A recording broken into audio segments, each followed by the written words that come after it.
this is just a short recap, because last week there was a few little things about reaching the notes on the pentatonic, so I'm not going to go over the pentatonic shape, but I'm just going to remind you that if you're mostly, like most people, are using finger 3 rather than finger 4, which is fine because you can work up to that.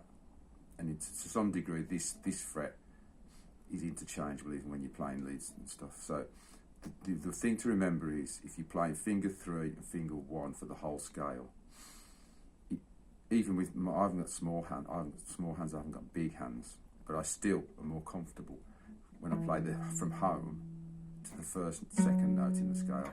There's always a fractional movement because my hand relaxed. As you can see, my hand is relaxed. The index finger is positioned, not positioned over the fret.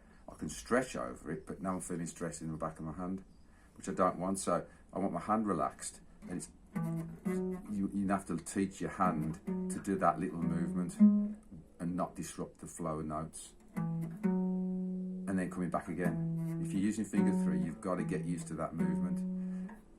That doesn't contradict what I said, but in an ideal world, once you're here, actually it doesn't contradict what I said, because the point is, once you're on a note here and you're playing the next note on the same string, you keep this finger depressed, and then you have to release everything to get to there. Which means this has to move. You can work your own strategy out for that. It's tricky to lift like that and then drop it on your finger. I tend to roll, or a little bit of a roll and a little bit of a slide sideways movement as well. In fact, if you bring that in close just for that, so you can see. So just to show that as a close-up here with finger action. See, my finger's not lined up with the fret, but my hand's relaxed. That's the trade-off you need. You need a relaxed hand. So I've got to make a small hand adjustment to note 2. I'm moving this out the way it would normally be in the way. So you see that?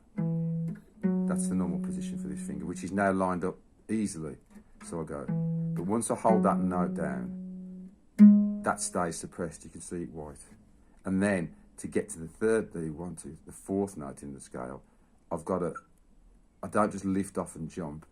I'll roll my finger a little bit and slide it onto the note.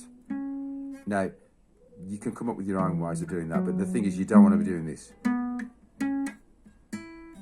You know, you've got to get an efficient way. There's a little jump, you see, a little jump, and sometimes it's a little jump like this. And you see the jump there, or it's a roll. And it's a roll with a slight.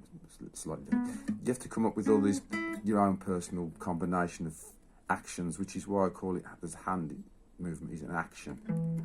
But that's the thing, relaxed hand and slight movement there. I sometimes keep my thumb in position, fixed position like this. That sometimes helps.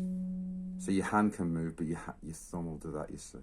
Because it gives you still a fixed orientation to the fingerboard. Because if you're doing this all the time, it takes quite a while, a lot much longer for you to be able to stay fixed in a position, because your hand will start doing this and your fingers will start doing all that stuff. So that was the thing. So I'll just play a short run through the scale.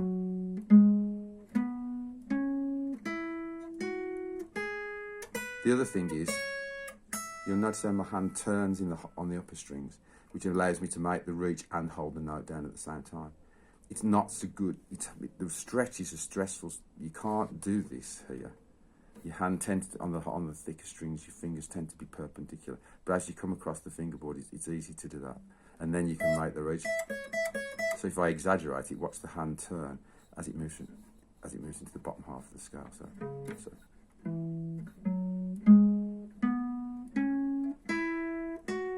Maybe it'll start turning.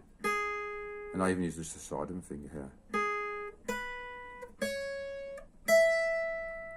You'll see me play it different ways than that, but that's an option. You see, you've got to come up with your own comfortable solution. So your hand isn't stressed, and you can play across the scale. But obviously you need to know the scale fingering for that, which we discussed last time. Anyway, that's way too long. Next video.